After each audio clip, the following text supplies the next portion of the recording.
laughing at me? I'm laughing at you because you go to the Dollar General every day. No, when in high school, you used to call me the connoisseur of dollar stores.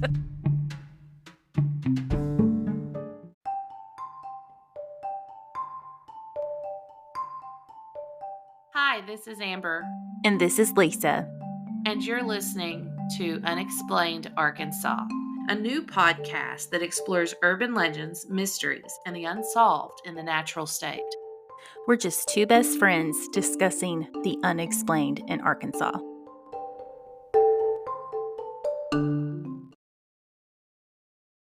Hello and welcome to Unexplained Arkansas. It's like I can't start without laughing now.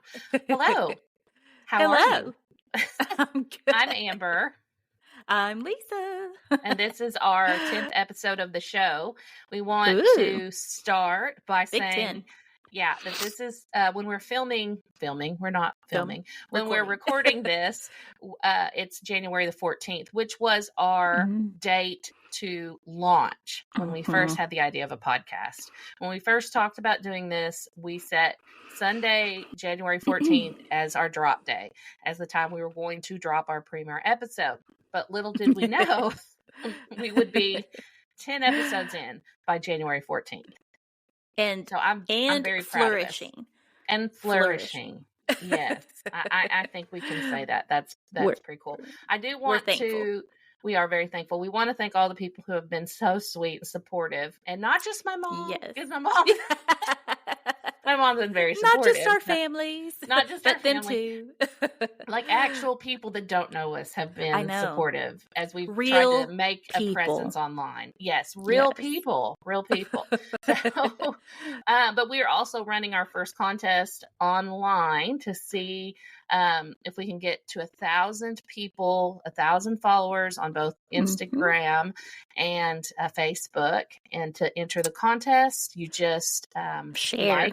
You just like our page, follow and us and share.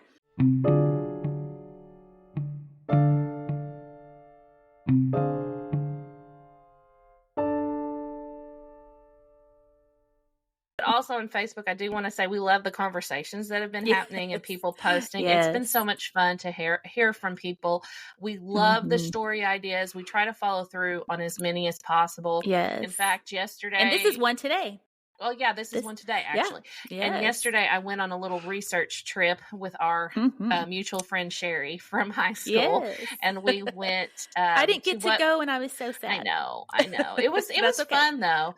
We took some really pretty pictures, and they're all on Facebook. But we went to what some people call the Headless Woman Bridge, and I am investigating that creepy folktale. So coming up next week will be our episode on creepy Arkansas folktales. So, but we had a good time yesterday running around. It was, like old times, because Sherry used to do all our Scooby Gang stuff with us back in the day. Oh yeah, so. Cemeteries and cemeteries. Yes, and more. Oh, and dollar stores, dollar stores and cemeteries.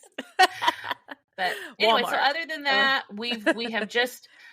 we've just crawled out of the holidays. We are now almost to we are in mid-January. So Lisa's in Dance Mom life, right? You're in Dance Mom life? Dance Mom and Cheer Mom life. Busy.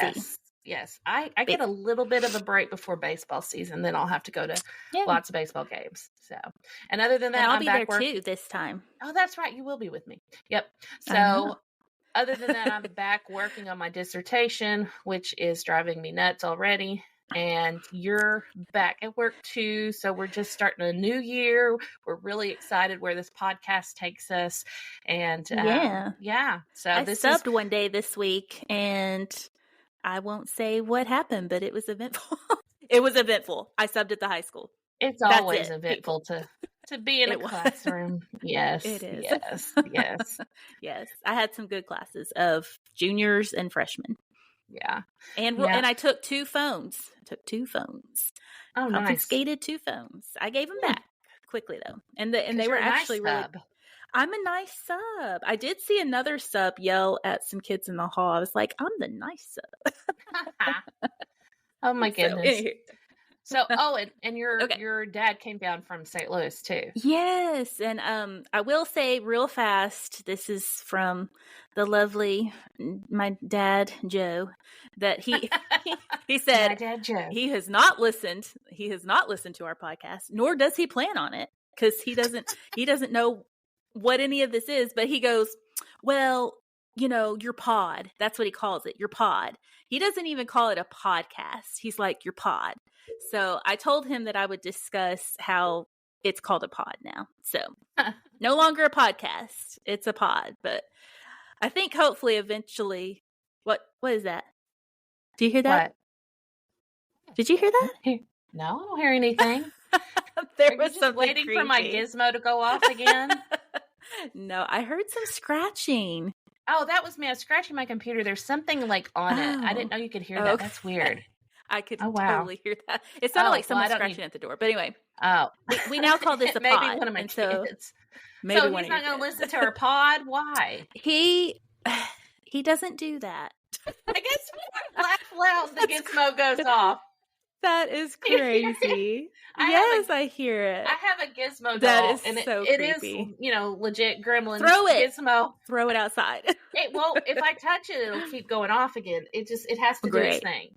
Yes. Okay. So great. Yeah, I hid it in my closet because this is where I do my podcast. I do my podcast in my big walk-in closet on the other side of my bedroom to get away from everybody.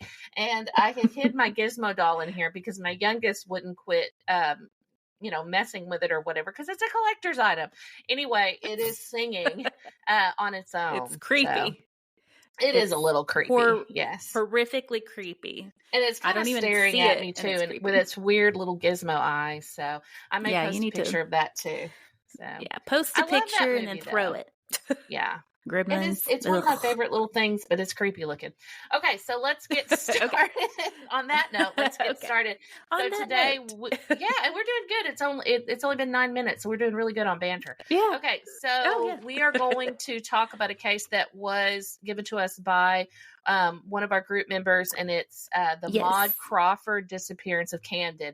And I have not looked at anything all week on this, so Lisa could be the first one to tell me all this amazing stuff. The only thing I did when I made the little picture for the Spotify, I did read like the first lines of one thing, and they said something about a stately house, and so I looked up the house, and so that's where the graphic came for. Yeah, that's where the graphic came for this episode. But that's it. That's all I know. She disappeared from her stately manor. That's all I know. So tell me. Yes, her stately manor.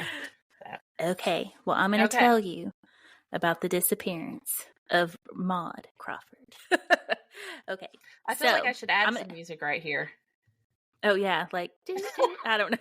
I'm not even going to try. That's going to be terrible. Okay, so I'm going to take you way back. Okay? I'm going to take you back. This was Saturday, March 2nd, 1957. 1957 people. Like my own mother had only been maybe 6, my dad 7 at that time. No. My mom wasn't born yet. Yeah, she wasn't even born yet. I wasn't even a twinkle in their eyes, I guess. I don't even know. Of Joe Tinsley. of Joe Tinsley. That's never going to listen to this. Never going to listen. Yes. Like he was 7 years old, and probably there's no telling what he was doing. But this is way back. So Maud was hanging out. This was Camden, Arkansas. What's her full name? Because I love the name Maud. Is it short for something? No, it is literally Maud's on my list of, or Maud was on my list of baby names. I swear, I love the name Maud. It is the cutest name. I loved that movie with the older lady named Maud. I used to watch it all the time in college, where the older lady was dating the younger dude. So Harold and Maude, that's what it was. I loved that movie. Oh, okay. Yeah. Okay. Yeah, that one did pop up when I was researching Harold and Maude. But no, it was Maud. It was literally Maud. It just says Maud Robinson Crawford. Robinson being like her maiden name. So and Crawford was her married name. So yeah. But yeah, she was hanging out. It was a Saturday. Kind of, March, it's kind of chilly, it's kind of rainy. So evidently it was a very rainy, foggy evening. Okay. It was described, like people described the air is pea soup. This was described numerous times. Yeah. And that grosses me out. Because doesn't pea soup reminds me of like The Exorcist. The Exorcist. Like. Yes. So the description of pea soup is like, oh, really? So anyway, so it was rainy and foggy. It was just thick. And Maud was home. She was just hanging out at her house. She was watching TV. She had a large home, this home, and it's on Clifton Street in Camden. And Camden is, where is Camden? Is it south? I know it's south, right? Okay, let me get my map. I meant to, and I forgot. No, I know where it is actually, because it's because we used to live in El Dorado. South of Little Rock. Yeah, well, no, it's not just south. No, it's it's at the bottom of the state. So, so it's like almost Louisiana. It's almost to Louisiana. So I mean, almost, not quite, but not quite. Yeah, it's near El Dorado. And, El Dorado is kind of like right there in the border, right next to Arkansas City, all, down in that area. So I've actually been there. I've been there to speak at, Camden? In Camden for something. So, yeah. Okay. It's a nice little town. It's quaint. It's quaint. It looks pretty quaint. It described it, I guess in 1957, it described it of 16,000 population, and it's actually described, I guess the census currently is more like 13,000. So it's kind of declined actually in numbers and population. I think, but basically, So she was hanging out. She had a Dalmatian. I love those. Well, and evidently this Dalmatian was this Dalmatian was Dal. That was the name, Dal, D-A-L. And this Dalmatian wasn't very creative, was she? No, she wasn't. Evidently not. But she was, this Dalmatian was pretty protective. Okay. So this dog was always at her side and very protective. So Dal was hanging out with Maud. They were watching TV, and it describes that Maud was actually shelling peas, like string beans, maybe, like shelling them, whatever you do with them. Really? That's what she was doing. That's what it says. And she was also, she was an attorney. Oh, okay. And so she was actually had some abstracts, like title abstracts, which is like title work, land ownership. She was looking over some abstracts as well. So she was hanging out at home. Okay. And so her husband, Clyde, so he had gone out earlier to the movies. I don't know what he saw. I did look up kind of some popular films at that time, and it said The 10 Commandments had run during that time. Nice. So yes, I've seen that. But I have once or twice. Once or twice. That was his thing, that he would go out. They would play that on Easter. They would always play the 10 Commandments. Remember when we were kids on like Channel 11 or something on Easter? That was like that. Was it that? Oh, who played Charlton Heston? Moses. Yes. Charlton Heston. Yes. So evidently this was Clyde's thing to do. Like he would leave around 6 or so, and he would go see a movie, and evidently Maud would not. She stayed home. And so he was out at the movie. And basically he came back home around 11 p.m. and he comes in, and Maud's car is in the driveway. Her key, she always left her keys in the car. So that was what they did. No one locked the house. They didn't worry. I mean, this was a small town in Arkansas in 1957.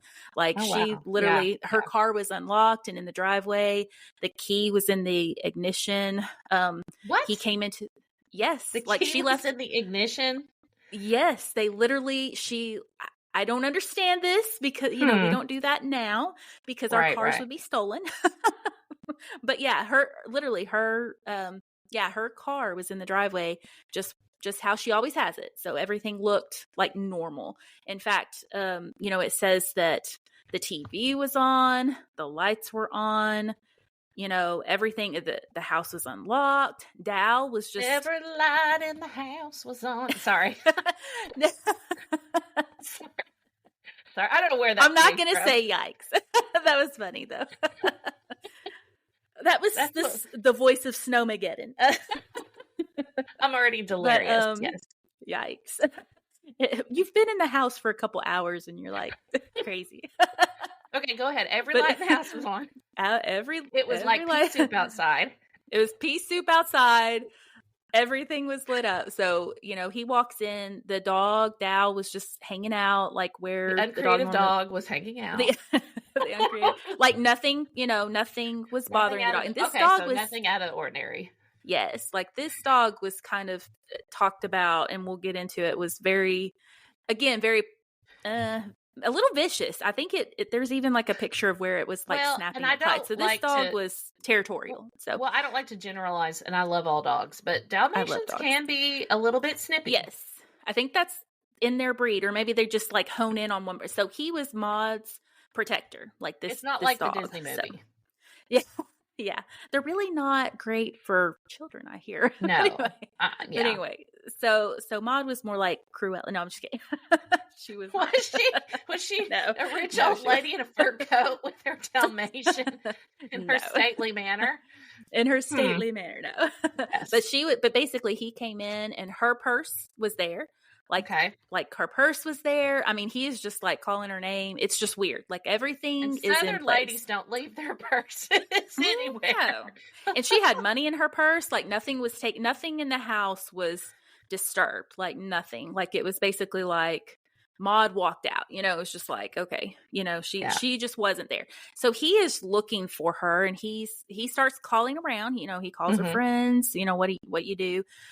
He does like start to drive around. So he was like, okay, well, I'm going to drive around. And he actually this was 11 when he came home. So about 1 a.m. he does run into some police, and he's like, well, have you seen Maud? I'm just kind of, like he's really not wanting to cause a disturbance. In fact, it says like he really was kind of afraid that Maud would get mad if she thought that people were looking for her. Like she was just very that kind of woman, like no fuss. I could see that. I could be like that too. I'd be like, dude, I'm at the dollar store. Y'all, I'm just at the dollar store, family. Yeah, no, I can see that. I can see that. Yeah. So he evidently she was that kind of woman, and he didn't even really want to make a fuss. But by 2 a.m. he was like, hey, like Maud's gone. It's 2 a.m. She hasn't come home. No one has seen her, and she's gone. Okay. That's when you have to say Amber's not at the dollar store because it's 2 a.m. Yeah, it's 2 a.m. Yes.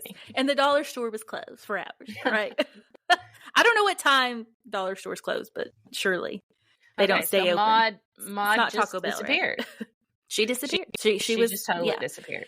And so the following day, the police are looking for her. People in the community this is a tight-knit community. Everyone knew each other. So, of course, everyone's calling everyone else. They're looking for her, and they don't find her.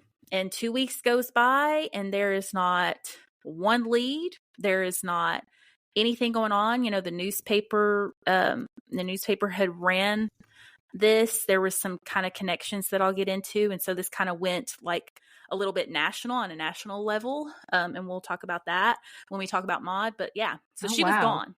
So basically the last person to talk to her was actually she had like a cousin or a niece that was actually supposed to come hang out that night. And and they got caught up somewhere else. So they didn't. In fact, I guess they had talked on the phone around 8:30 that same night. Mm-hmm. So that was the last person to talk to. That was the last person. So, okay. Yes. So between 8, so something happened. They thought, okay, either Maud walked out, she left, something happened to her between 8:30 and 11. So that's the time frame. So that's a pretty wide was time Saturday. Frame. Yeah. That's several hours. So, and we'll kind of develop that. So Maud, she's gone. So so scary. So, I can't imagine coming home and like every light's on, Daryl's car's there. Can you imagine? Like, and then he's gone. Like that would be terrible. So Clyde was going a little bit bonkers, I'm sure. Like, he was probably like, where's my lady? So, anywho, so let's talk about Maud. Okay, you want to dive into Maud? Yes, of course. Want to know about her? So Maud, she was born June 22nd in 1891. That feels and sounds crazy, right? 1891. Let's say that one more time. 1891. She was born like in the 1800s. Yeah. That's crazy.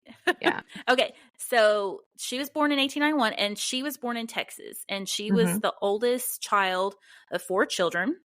And her dad's name was Jack and her mom's name was Ida.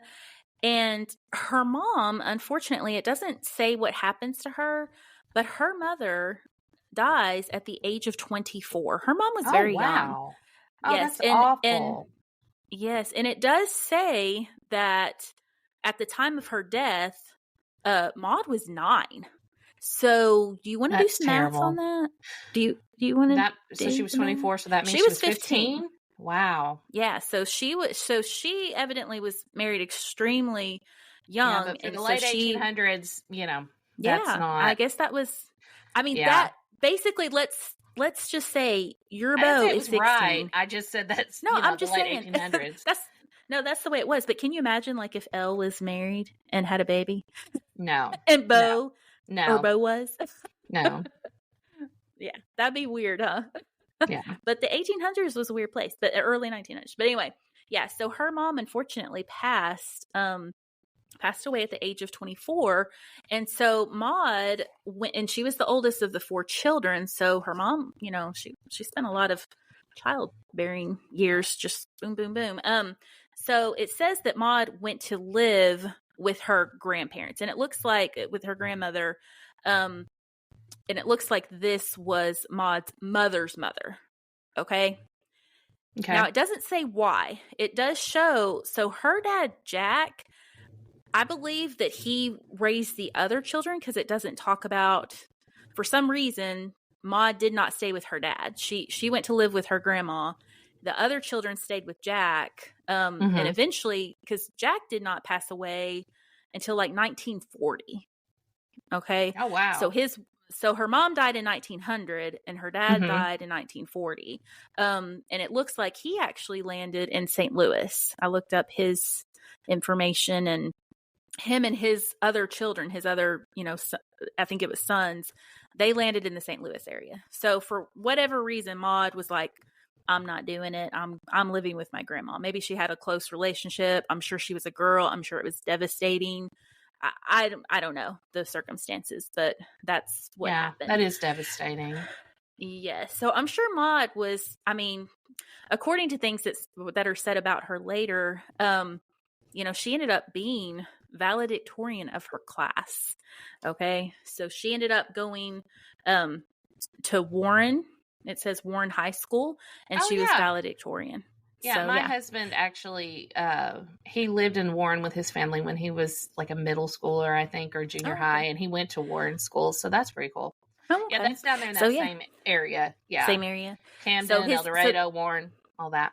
So that's kind of, I guess, how she later landed in Camden, but like her grandmother must have lived there. And her grandmother ran a boarding house. That's what her grandmother did. But basically she was very smart. She was an accomplished young lady. Well, honestly, she went on to be a lawyer. So yes, she was very accomplished. So after high school, she did end up going to the University of Arkansas in Fayetteville. So I'm an alumni of that. So now it mentions that she went there for just a year. So I don't, it doesn't describe what happened, but I'm sure at that time, things were just different. But she did go to college. She went there for about a year, and then it says that she ended up by 1916. She was back, or she had moved to Camden, and she was she was a stenographer for the Gone law firm in Camden. Okay. So this will be very important later, and we'll get into that. So this is where she started her career in law. And so after a while, now so she started that in 1916. So she was just a working lady for a while. It says that she would eventually. She was a really hard worker, and she was I'm sure that, and that's really weird because I'm sure most ladies got married right away from high school. I was going to say that too. Yeah, even my mom, she was married right off the bat from high school, and she graduated in 69. So this is, way, way back. I mean, this is 1916, and she's a working lady. Basically, she is working for a living. It does say that she did get married, but not until 1925. She married Clyde Crawford, so that's where she gets her name. And he was from Camden, so he was a Camdenite. I think that's what they. Is that the correct term? Yes, Camdenite. Okay, I did see that. Yes, Camdenite. Like, so what would we be, like Searcians? Yes, that's what I would say. Searcians, not Searcy Knights. I don't know, but yeah. So he was from Camden. He grew up there. Evidently, he had gone off. In fact, it had said that he had gone off to war. Kind of, it didn't go so well, and it kind of had some problems and such. And kind of Maud was like, I don't know, just very good to him. Like, she was just like, could easily calm him down, kind of set him up. Like, she was a working woman, and she set him up with like a woodworking shop. Oh, wow. Like she just kind of set him up with a business. Evidently he would make like furniture and such. But anyway, so she was just like his like, I don't know what you want to say. Sugar mama? Sugar. Yeah. A little bit of a sugar mama, but definitely kind of, it said that she babied him. She took care of him. Like, it was a very, like she was just basically like his provider in multiple ways. But it did say that they did not have mom. Children. Yeah. It's like mom. his wife mom. So anyway. His wife's mom. Oh, nice. Okay. Yeah, that's weird. So so she got married in 1925, and 2 years later, so she did want to go ahead, like, you could actually what's called read for the law. So you could practice law without actually going to law school, as long as you pass the bar exam. Now wait, did she finish her bachelor's, or it did? No, it did not say that. So basically she spent a year at the U of A, and then she came and she started working. So she worked in the law firm, and it said by 1927, and there was only, it says she was like one of the first women to practice. One of them. I did look this up. There had been women before, but she was one of the first. But she was allowed to practice law by reading. And she did sit for the bar exam with several like University of Arkansas School of Law graduates. And she passed first in the class. She was a smarty pants. Wow. She was a smarty pants. Woman. So she had been basically doing the work instead of going to college for it and then passing the exam. She got into it. She was deep. She got the experience. Yes. Wow. Yeah. So she was able to sit and take it, and she definitely good going, Maud. I know, Maud's awesome. So she was very bright. She evidently excelled in abstract work, like it says examination and title work. In Arkansas during the 20s to the 50s had a huge oil boom. So a lot of people, I don't know if you remember, we kind of had that happen in the early 2000s here in White County, where I remember. The gas came, the gas and oil companies came in, and really like all over Arkansas, and they were drilling. So everyone thought they were going to be J.R. Ewing. I remember. Yeah. Yes. Yes. Like everybody. Yes. And a lot of people did make a lot of money. And so, with that came the situation where you had to get a lot of, you had to find out if you owned your minerals, and it was very important about who owned what land. Yeah. Yeah. So she was kind of like that from when it happened around here, and everyone was looking at mineral rights and all that. Yes. I mean, it was a big deal. And, we were, of course I worked in mortgage lending. And so it became a huge deal knowing, the contract had to spell out if you were getting the mineral rights. You had to, if you wanted to know if you had the mineral rights, there had to be like a search, because just because you owned the land didn't mean that you owned the rights, the minerals to the land. Exactly. And if they were doing any drilling, you wouldn't necessarily get the money from that.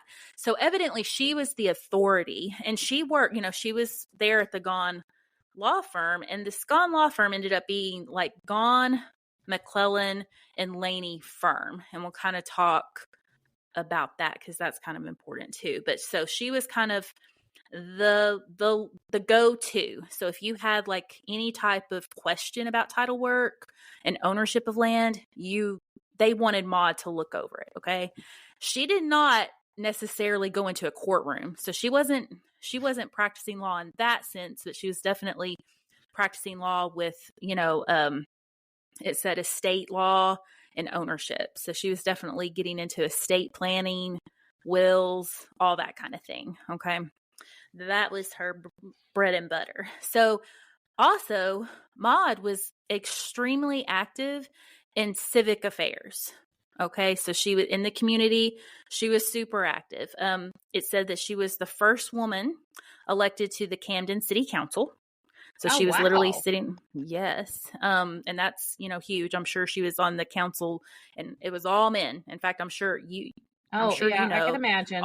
She was the only lady attorney in the county, I believe, at that time, definitely the city of Camden. So she worked with men. She was on the city council with men. And she served on the city council for 8 years, it said, from 1940 to 1948. She was very busy. So in 1942, she was one of the founders of the Arkansas Girl State. Really? Wow. Yeah, so they had already had a boy state, which basically I never got involved in boy state or girls, obviously. Yeah, I didn't either. But girl state. But girl state was basically where, you could, you get chosen or you like apply to go kind of meet other kids, but get introduced into all levels of the government. It was all about politics and government and how all that worked. And she helped establish Girl State here in Arkansas? Yes. Here in Arkansas, cool. yes. That's pretty cool. And they do that over the summertime for these students. And so she was actually a counselor, basically from, up from 1942, whenever she founded it, until even 1957, the summer before she disappeared. So she was extremely active with Girl State. She sounds like a really awesome lady. The more you talk about her, she sounds like someone I would want to be friends. I would want to be friends with. So. Yes. Valedictorian, went into working at the law firm, sat for the bar exam, made the highest grade. Told all those men to stuff it. Yes, she did. Yeah. Unfortunately. She told one too many, evidently. Yeah. Unfortunately. We'll get into that. Okay. But yeah, so she did, it said that, she was also elected at several of the women's groups in the, there were clubs, there were women's clubs within the community, and she was always elected, president or sat on the board. There was the Camden Business and Professional Women's Club, American Legion, and the Pilot Club, and the Sister Club of the Rotary, which was a sister club of the Rotary. So she was in numerous clubs. And in fact, in 1954, the Pilot Club named her Woman of the Year. So she was just, bossing it up. This Maud, she was just very, very popular. And in 1955, one of the other things that was attributed to Maud was Camden, the city, won the Achievement Award for Outstanding Community. And Crawford was chosen to go give a speech in Little Rock and accept the award on behalf of the community because she was instrumental. Like everyone in the community felt like she was the one that actually got them awarded. So she did because of their community work and everything that she was involved in. So she was amazing. Okay. She sounds like it. She did so much. And again, she never had children. So she did not have any children. Now it did talk about how, and I did read a book, and we'll get into the book, and I will plug the book, but in the book that's written by, I want to make sure I pronounce her name, Beth Brickell. It does talk about, like, Maud's family is interviewed, and it talks about how she would help, like, nieces and nephews. Like, she literally paid for them to go to college. Like, she put several people, so through she's college. Giving me Dolly Parton vibes, like, Yes. Yeah. Like, yes. Yeah. She probably would have established like a reading program for sure. Yes. And sent books all over the country if she could. Well, you know what I say when Max gets his book every month? I say, Aunt Dolly sent you a book. Aw. Yes. That's so adorable. Yeah. But yes, she was amazing. And so several of her younger family members were like, if I needed anything, I knew that, Aunt Cousin Maud would do it for me, put me through college, send me money. Also, so we talked about her stately home that her and Clyde shared.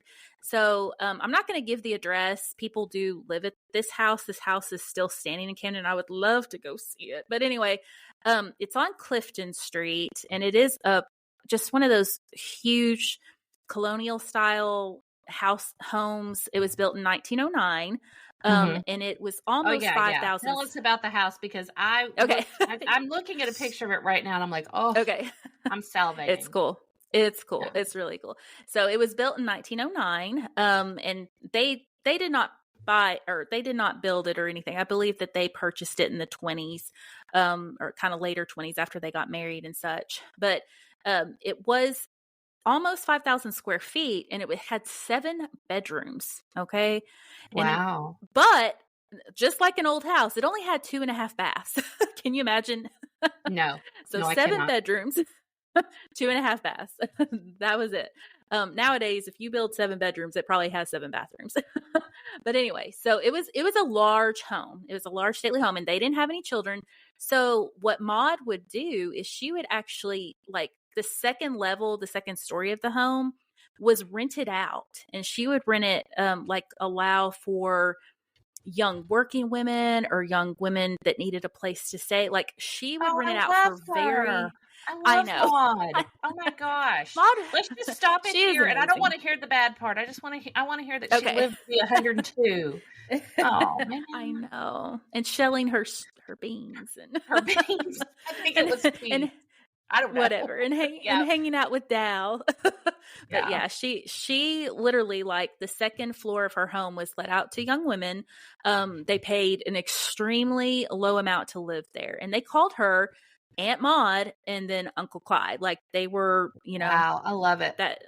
Yes. And so she would have renters. And in fact, she was very, very, like, by the book. I'm sure that's why she was an excellent attorney and excellent at looking at wills and land deeds and such. But she was by the book. Like, there wasn't, she was exact. She had rules, like no men could go to the second floor, and the women could not have men up there. And so even evidently there was, like, a worker, like an electrician or plumber, that needed to go upstairs. And she was like, the women had to come downstairs. Oh, wow. She wouldn't even let the women stay upstairs while the man was there. It was just, like, not happening. She was very, like, proper, and she just went by the rule. Like, she just didn't, no dilly dallying with Maud. It was just like, yes. Like, some of the women described in the book, they just said that she was just followed rules. She was honest. She was caring. She would do anything for them. But if they had, like, a party, like a loud party, like one time there was evidently some ruckus going on, she was like, we're not doing that. If anyone, sees what this year happening, was this? I have to have the full this was picture in my head. 1950. This is the 50s. Yeah. So they were playing Buddy Holly as loud as they did. Yes. Yes. Yeah. The Big Bopper. Oh, all my the people. Goodness, yes. Yeah. They were at the hop. They were at the hop. They were having a sock hop back then. So anyway, but yes, so she was just very, this is what we're going to do. This is the rule, and we're going to follow the rules. So yes. Where am I going now? Next. Let me look. I'm still thinking about this 50s party upstairs and Maud's second floor. I know. She's just amazing. So anywho, obviously when she went missing, Clyde was, what would you think, if she went missing? And if a wife went missing and all of a sudden wasn't at the dollar store? No, I'm kidding. Let's see. Who's normally the suspect? Well, it's always the husband. Well, it's not all. I'm not saying it's always the husband. I'm just saying that's the first people. But that's where you go. That's the first person that law enforcement will sometimes look at, is not just the husband, but the spouse or the person that is living with them, whatever, closest. Yeah. Mm-hmm. Yeah. Yes. So sometimes they look at that. So we'll kind of talk about they even did that back suspects. Then? Yes. Like, that was kind of like just the word. This is a small town. So of course everyone's buzzing. Everyone's talking, everyone's buzzing about it. Yes. So one of the suspects, of course, was Clyde. And he, and basically Uncle Clyde, yes. And basically it was said, Clyde was described as a little off, a little weird. I think just because, I think he was a little bit goofy. Maud took care of everything. Like she took care of, is that your technical term? A little goofy. A little goofy, yeah. A little goofy. I mean, evidently he was evidently he was a little different, and he was babied. Like she took care of. Well, apparently. Yeah, like bought him a truck. Like he wanted a truck, and she bought him a truck. And then he wanted this boat, and she bought him a boat. He would just ask for stuff, and she would take care of it. She made his meals. I mean, she was a working woman, and she would like baby him. Sounds like she didn't have time to sleep. I know. Between all of her civic duties and Clyde, I don't know how she did it. And she was even shelling the beans. Shelling the beans. Hey, I don't even know what that consists of. Well, no, we used to do that. Like when I was a kid, I lived with my grandparents, primarily. And would you shell beans? Yeah, we shelled. I mean, well, actually, we would shell peas and then we would snap beans. So. Yeah. Okay, well, maybe she was snapping the beans. She was snapping the beans, which still in March. Snapping the beans. Yeah. It's it. I mean. Yeah, I believe you. I believe you. I just remember doing that kind of stuff in the summertime. I remember in the summertime snapping the beans and shelling the peas on the front porch with my grandparents. We would do that. That sounds like a heck of a fun time. Don't you remember that? Like my grandmother, she would be sitting there in her recliner in the kitchen, just shelling peas. Hi, Lisa. Okay. Okay, I do remember that. And then she called you a darn fool. Yes. And then her dog. Podcast on my grandmother. Yeah. we could talk about a lot like Maud. If my grandmother was in a different time, different place, she probably would have went to school and been a boss lady. So she was. Oh, yeah. She was a boss lady of the bread store. So. There you go. Yeah. She was bossing. Yeah. She was always bossing. For sure. That's where you get it from. That's true, I guess. You're bossing. Yes. Yeah. Scott calls me Bonnie all the time. Yeah. Bonnie. Okay. So there was so a part of Maud's work. I'm gonna backtrack a little bit. So part of Maud's work for the law firm was in the estate planning. So she had in this town there was some money in this town, but right across the street from Maud it said lived the Bergs. And so Henry and Rose Berg, they lived across the way. And I guess Henry had passed in 1950 and he had a lot of accumulated wealth. Some of it was like oil and timber. It was a lot of land ownership and then was in businesses and such. And so Rose had inherited quite a bit from Henry, but had also inherited evidently money from, she had some family on her side that had some businesses in St. Louis that she inherited money from. And we're talking money, like $20 million was mentioned. That's a lot and of this money is for in that the 50s. Period. Yeah. So they said that's the equivalency of $258 million now would be the equivalency. So we're talking. She was bad in Camden, Arkansas. Yes. In Camden, Arkansas. So this Rose, and she was evidently older, but she was very close with Maud, and her part of Maud's job. So Maud was Rose's attorney, and she was actually put in charge of her estate. So she was kind of like a guardian over Rose. Okay. So just keep that in mind. Okay. Keep that in mind. So there's a lot of money. So I'm starting to put some things together. So yeah, keep going. Yes. So money. Yeah. Money. Sorry. Yes. So a lot of money. That's right across the way. Every light in the house is on. Every light in the house is on. Oh gosh. Sorry. Don't do it again. We're going to freak people out. Everybody's flipping out. Everybody's going to want to listen to that song. I don't even remember who sang. They're going to be like, oh, that's a really good song. Okay. If you like 90s country. Said no one ever. Okay, so shut your face. So anyway, moving on. So Trace Atkins. We kind of. Trace Atkins. Do you have any questions about Maud?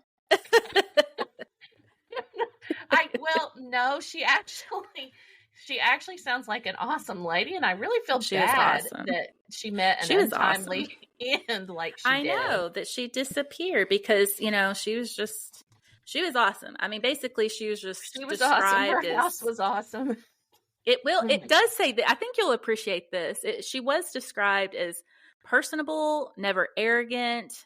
She was mature and knowledgeable. It did say that she was not, her appearance wasn't great. Like, people kind of mentioned that she just kind of, looked like she had just kind of rolled out of bed maybe a little bit. She wore nice. More now. I know. She wore like Gizmo's going we off will again. I apologize. Oh gosh, that's so creepy. So sorry. When I laugh loud, it sounds like Gizmo goes off. It sounds like it's like ooh. That's from the movie. Anyway, okay. Go ahead. He quit. Okay. So the pictures of Maud make her really look like my Aunt Cordy, which was my great Aunt Cordy. But she had like the glasses, like the horn rim glasses. I mean, and she was 65 in this picture. We will post this picture. But yeah, I mean, she looks like she could be 80. I'll be honest. She has nice skin, but it's just the hair. Like it had completely gone gray. And how was she? And do what? How old was she? You say? In this picture, she was 65. So, and she died in 1957, and she was 65 when she disappeared. So so this picture was actually pretty right there. This is how she looked. Yeah. But she doesn't look unkept. I mean, she's taking a picture. She was wearing like a little jacket, but evidently she would, like, if she ate lunch, evidently it would be on her, and she didn't really care. Like, she did not care about her appearance. Like, she was very pragmatic and serious and, probably business-like. Like, let's get on with this. And they would say, I mean, so many people would talk about how honest she was. Okay. Like, when she was dealing with anyone's money, like, she had to handle Rose Berg's money. And so she would literally, like, every dollar that was spent, she would account for it with, receipts. So she was she was extremely honest and I told you, she was a rule follower. She was just amazing. So it sounds like she's a little bit type A. Except for her appearance. She was kind of just loosey-goosey about that. She was like, Hey, I totally feel that. I 100% Do you feel that? Feel that. I am very type A, but you know what? I just throw on whatever rock t-shirt I have and go to work. Like, I have one on right now. I have. Yeah, you do. The Smashing Pumpkins. Yes, I wear this Smashing Pumpkins t-shirt to work. I wore Stevie. Do you have crumbs on you right now? Do I have crumbs? Do you have any food crumbs? Yeah, probably. Yes. You and Maud, you're the same. Okay. Yeah. So anyway, that is Maud, but we're going to now travel into the suspects. And like we said, the first person that everyone looks at, and we're going to talk a little bit about this, and then we are going to make this a two-parter, okay? Yeah. So the first person that was looked at was Clyde, and it said that Clyde was extremely upset. I mean, he was very upset. He was very accommodating. Well, because his sugar mom is missing. I know. Like, Maud was everything to him. Like, everything. I'd be upset too. Yeah. Yeah. I mean, not only was she his financial person, but she was his person. She took care of everything. The money. She took care of the household. I mean, she was, she took care of him. She cooked for him. I'm sure she cleaned for him. Like, he was lost without her. And it does say that the police did look into him, especially within that, the first 2 weeks of her disappearance. They were questioning him. They were bringing him in for polygraph tests, which he was passing everything. I mean, he was definitely not incriminating. I mean, everything about him was just like, he did not do this. Like, the police, he did not do this. Now, around town, people were probably being like, hey, it's always the husband. You know how that goes. Yeah, it's always the husband. Look at Clyde. He's a weirdo, whatever. But when it came down to the police, they did look into him, and he did not have a motive. Everything, I mean, her being gone messed his life up. It totally changed his life and ruined his life. So there was absolutely no motive for him to have done it. And, he did have alibi. He saw several people out that night. He was doing his normal thing. And evidently he was very he at the movie a creature by himself. He did go. He went to the movie by himself, but he would stop by like the jewelry store. He would talk. He had, this is a small town. Like he had friends everywhere. He evidently went to like the liquor store and talked to friends there. Like people saw him out and about. And then of course he was calling people once he got home. He was calling people and looking. Yeah. So he was seen. Like he was definitely, and he was a rock solid alibi. Yes. I mean, he was doing his normal, and evidently this was his normal, and he was very like a creature, or what do they call that? Like creature of habit. Yes. A creature of habit. Like he was doing his normal thing that he did it said every night. Like he did this every night. It was went to the movies every night. That seems weird, but that's what it said. I mean, it was like, yeah. I don't know. You would go every night if you could. I probably would. I mean, I do love a movie. I mean, and if I didn't have kids and, Maud was doing her work and shelling her peas and doing her thing. If you didn't have if I didn't have a podcast, if it wasn't Snowmageddon outside, I'd be at the movies right now, actually. Yeah. Hey, nowadays the movies come to us. Like That's right. In fact, I'm gonna watch Salem's Lot tonight. Oh, did I tell you that I told you that I got that on Prime Video? You're watching the new one or the old one? I think I'm going to watch the original one because it says that's the scariest movie of all times. The internet. I don't know. I actually shut your face. You must have heard me talking about it or something, because I actually got it. No, I'm not done with it. I got it like Friday. This guy that's on our Facebook page, he was talking about it, so I bought it for like $2.99, and I'm like 45 minutes into it, going, "Oh my gosh, when is this going to get scary? Is it terrible?" But I don't know. Well, I will watch it tonight, and then we'll talk about it. Okay, how about that? Okay, sounds good. Okay, sounds good. Anywho, so moving forward, so we have discussed the suspect. So now this is going to wrap up part 1, and then we're going to go into the part 2. Okay. So we do want to shout out, we've already kind of had a lot of business, but yes, I have one more thing before we leave Maud. I've got to tell you this, because, I sit here because of my ADHD. I sit here and kind of look things up while you talk, just so I can add things. Don't say what I think. You're not going to say what I think you're going to say. What are you going to say? About the band? Don't do it. Don't do it. I'm going to get into that. And I'm kind of irritated about it. Not at you, but don't do it. Okay, so we will do it in part 2. Okay, so I'm so excited. I'm so glad. I knew you were going to do that because I couldn't help it. Look at your freaking shirt. Your Smashing Pumpkin shirt. Yes. Okay. I couldn't help it. I kept thinking, I've heard that name. Anyway, okay. Have you? So, yes. Anyway, okay. I have an opinion on all that, but anyway. Okay, well, I cannot wait to hear it. So let's close this one up so we can start the next one. Okay. So what else? What other commercials do we have before we end this part 1? Just please go out and rate us, people. Please rate us. We are building our ratings, but so far we have 24 ratings on the Spotify, and I would love to see more. Okay, yes. The Spotify, and so good ratings. Please rate us good. Give us some good ratings, and please follow us at all the stuff. We're Unexplained Arkansas on Instagram, and then we've got the Facebook page, and it's unexplainedarkansas@gmail.com. So all the things. Please keep the conversations alive on the Facebook and Instagram. We love it. We just really loving it. But please go in and review and rate us within like your whatever you're listening to us on. So whether it's Spotify or whatever. So that's all I got. So I've got this. You just want to talk more. In the house. Okay, that's it. That's all we've got. Okay, well, thank you for listening. We're going to sing more next. Yes. Oh, yeah. Thank you for listening to our craziness. Yes. We'll be back for part 2 coming up.